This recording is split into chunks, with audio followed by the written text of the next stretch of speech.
ఇదొక్కటి వాడటం వల్ల మీ గేదెకి ఎన్ని ఉపయోగాలు ఉంటాయో తెలుసా మీకు?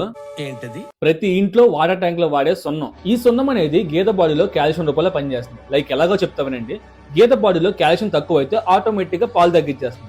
అప్పుడు రైతు ఏమనుకుంటాడంటే పచ్చిగడ్డి లేకో లేదా దాన తక్కువయ్యో లేదా రెస్ట్ లేకో అని చెప్పేసి రైతు అనుకుంటాడు. ఇదంతా ఒక ఎత్తు అయితే కాల్షియం అని ఒక ఎత్తు. పర్ఫెక్ట్ గా గేదె బాడీలో కాల్షియం ఉంటే ఆటోమేటిక్ గా పాలు ఇంప్రూవ్ అవుతాయి, పాలు కూడా స్టేబుల్ గా ఉంటాయి. ఇంకా సింపుల్ గా చెప్పాలంటే గర్భసంచి రోగాలు రావు, అండ్ గేదె తొందరగా ఎదకొస్తుంది, తొందరగా సూడి కట్టేస్తుంది. అండ్ మనకి చాలా బాధ పెట్టే విషయం ఏంటంటే పొర్లాబ్స్, అంటే మెయ్యి రావటం. ఆ మెయ్యి వచ్చే ఛాన్సెస్ కూడా చాలా అంటే చాలా తగ్గిపోతాయి. కొంతమంది ఈ సున్నాన్ని ఎక్కువ క్వాంటిటీలో దానాలో కూడా కలిపిస్తారు. ఇదంతా పక్కన పెట్టుకుంటే మనకు ఉపయోగపడే విషయం ఏదైనా ఉందా అంటే, మనం ఏం చేయాలంటే గేదె తొట్టు ఉంటుంది కదా, నీళ్ళు దగ్గర తొట్టు, ఆ తొట్టును శుభ్రంగా కడుక్కొని అందులో నీట్గా సున్నాన్ని అప్లై చేసి అందులో వాటర్ పడితే ఆ water same swimming pool water లాగా బ్లూ కలర్లో కనపడతాయి. ఆ నీళ్ళు గేదె తాగటం వల్ల గేదె చాలా ఆరోగ్యంగా ఉంటుంది, గేదెకి ఎటువంటి రోగాలు రావు, గేదె పాలు కూడా ఇంప్రూవ్ అవుతాయి. ఇంకా లేట్ చేయకుండా మీ ఫ్రెండ్స్ ఎవరికైనా డైరీ ఫామ్ ఉంటే వాళ్ళు తప్పకుండా షేర్ చేయండి. మీరు ముందైతే ఫాలో అయిపోండి ఆ అకౌంట్ని.